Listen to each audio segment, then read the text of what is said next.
Hello everybody, Steven here with Cardboard Coalition, and today I figured we'd bring you a review of the Isle of Cats.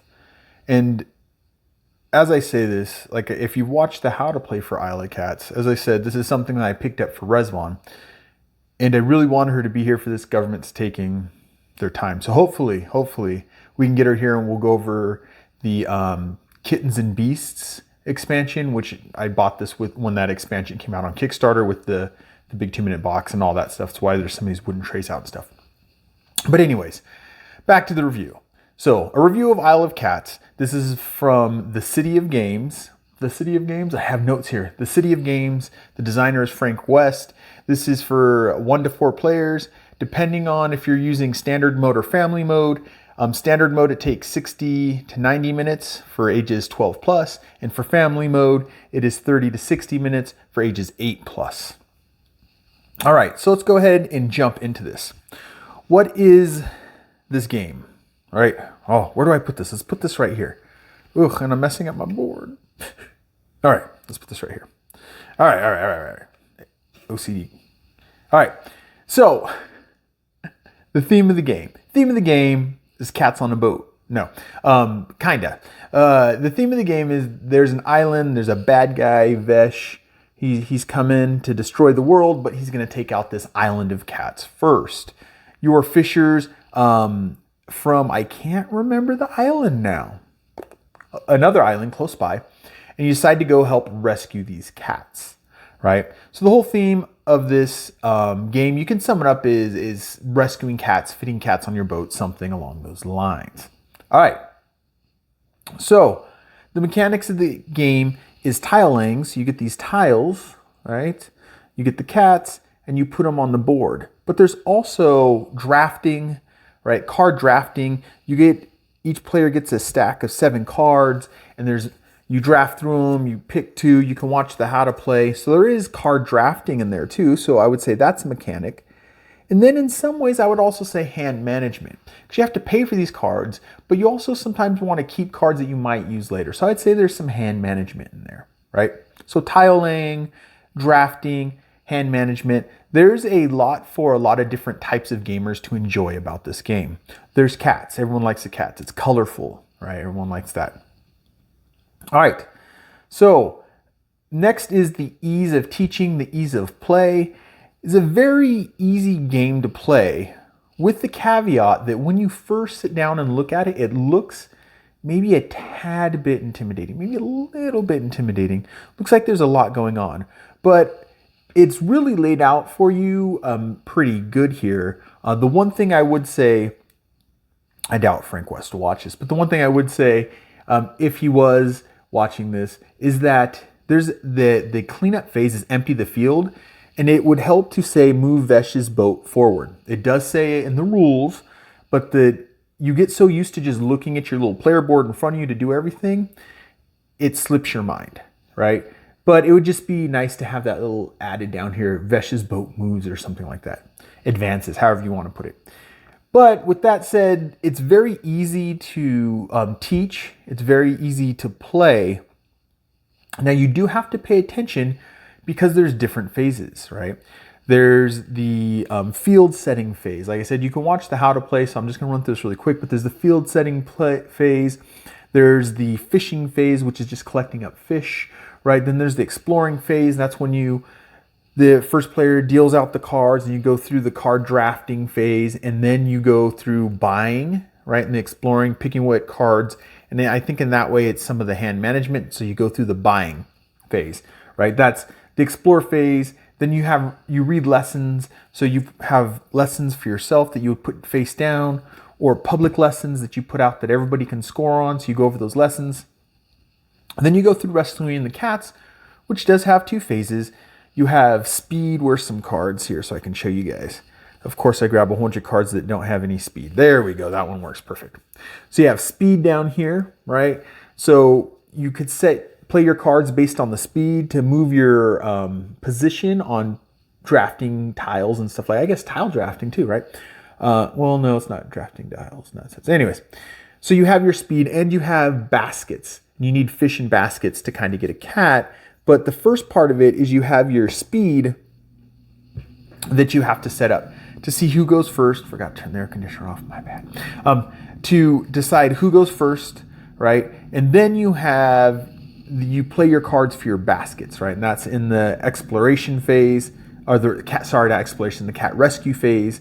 Once that's done, everybody's done what they can do in passes and all that. Then you go on to rare finds, which you play cards that let you get the Oshaks, right? Get Oshaks to put on your boat, or they let you pick up some of the rare treasure that has been found while exploring the island, right? And then you clear the fields. Vesh's boat moves forward. Clear the fields. Vesh's boat moves forward. Remember that. Then you do that, and then you just do it all over again, right? So, like I said, probably rerunning through it, you might be like, it sounds a little difficult. It's not. It's really not. All right. So it's easy to teach, it's easy to play and teach, even though it sounds a little complicated, right?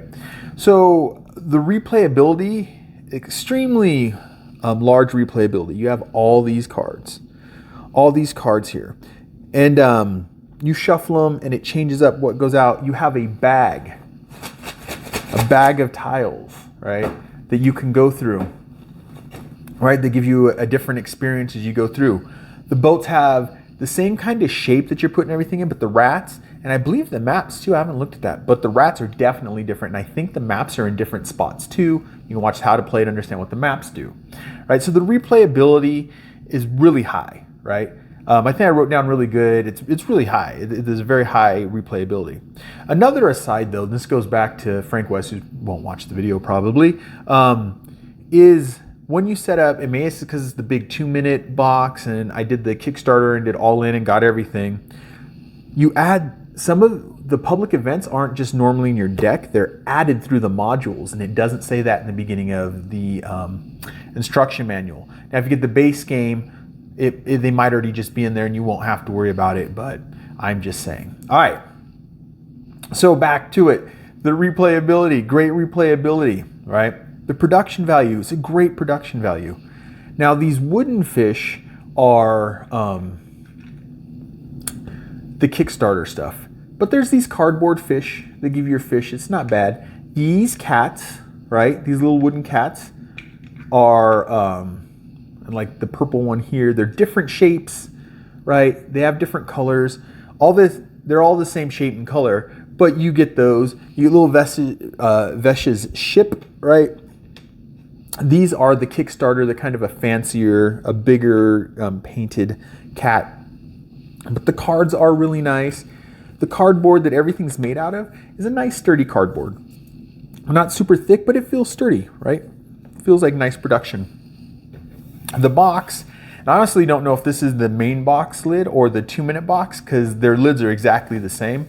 The box lid is nice and sturdy, nice and thick. Then inside you have a joke where it's the cat setup. You put your cat in the box, and I've had cats. I've been a cat owner before. They're not going to stay in the box. Now, if you don't want them in the box, they'll stay in the box. That's the trick. But the production value is really good. Now, value versus cost. So the base game at MSRP is a $49.99. With that said, it's very, very easy to find this game in the $36 range. I think Walmart has it for $36, Amazon has it for $37. A lot of shops that'll give you a little bit of a discount will probably have it around $36. So let's just go, let's say $40. The stated MSRP is $49, but let's say $40, right, is your MSRP. What you're getting out of the base game, you're not gonna get these wooden trays, not gonna get these wooden fish, but you do get a bunch of little wooden cats, which are fun. You do get his ship, right? You don't get the bigger cats. You would just use one of these marker cats to mark your position over there. You're getting a lot out of the game for the value, right? So let's say $40, right? You're getting a lot for this game for the value. Your replayability, your quality of the game, all that stuff is high. It's all high, right? And then for $30-something, I won't say how much I paid for all the bells and whistles. Did a Kickstarter, so I think I played it a little bit more. Not proud of it, not embarrassed of it. It's a great game. But for you guys, if you just want to run out to your big box store like Target, I don't think Walmart has it, but I know Target has it up on their website. They probably have it in the store. I haven't been at Target in a couple months. Probably have it in the store. Or if you go to your game shop, I would say even at $40, $50. It's a fair value at $50. It's almost a steal when you get down in the 30s. And you get below that, I don't know why you wouldn't pick it up, right?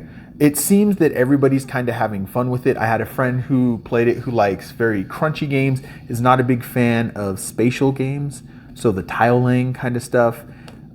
I didn't ask at the end, but I believe they enjoyed it because by the end of the game, they're really getting into it. They're trying to figure out what they can do to make their points, right? And I feel like if someone's really getting into the game, there's at least a level of enjoyment there. So I think the price is really good, right? Now, would I play this game again? Definitely, right? It's kind of interesting because when I first got it, I thought Rezvan was going to be here. Rezvan and I both thought she was going to be here.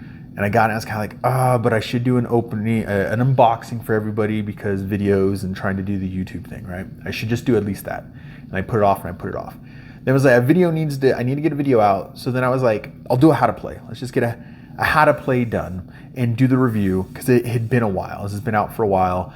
And hopefully Rezvan will be here really soon. We're just waiting for that last step, the invite now to do her. You guys don't care. You guys don't care, right? We're waiting for the one last step that we can go do. But when I went to go ahead and do the how to play, I played it first. And I sat down and I was like, all right, let's play it. My son and I played it. And it was fun. I enjoyed it, actually. Reading the rules, I got a little excited. Then I played it and I got excited. And then when we went over to a friend's house to do a game night, we already had a game set up and our plan to play. And I was like, how about I bring Isle of Cats 2 in case we get through that game really quick. First game when we got smashed, it was a co-op and we got smashed really quick. So we had time to play it. I was really excited. I was actually excited. I played it right before doing this review. I was excited to play it. So would I play it again? Yes. Would I ask to play it again? Definitely. Right? Now, things that, you know what, I don't know if I really like the idea of saying things I don't like or things that are off-putting, but then it doesn't feel like it's fair. Or now his name's slipping me, Alex at Board Game Co. does the things he can see other people not liking, which is kind of fair, but it's still kind of not liking. But going in his vein, I guess, in this one, is like my buddy had said, if you're not big into tile placement, but they also joke this was kitty Tetris or cat Tetris, either way. And so it's interesting. I feel like even though they're not into that type of game as much, they had fun playing this. So there you go. So with that said, I'm going to say that's my review. Overall, awesome game. Like I said, I wish just in the setup rules it had the add 3 modules, so I knew. But really fun game overall, really great production. A lot of, I don't know if I'd say blood, but definitely sweat and probably tears went into designing this game. You could tell this is a well-made game. So that's my review of the Isle of Cats by the City of Games, designed by Frank West. I hope you guys enjoyed. I'm Steven with Cardboard Coalition. Catch you in the next one. Bye.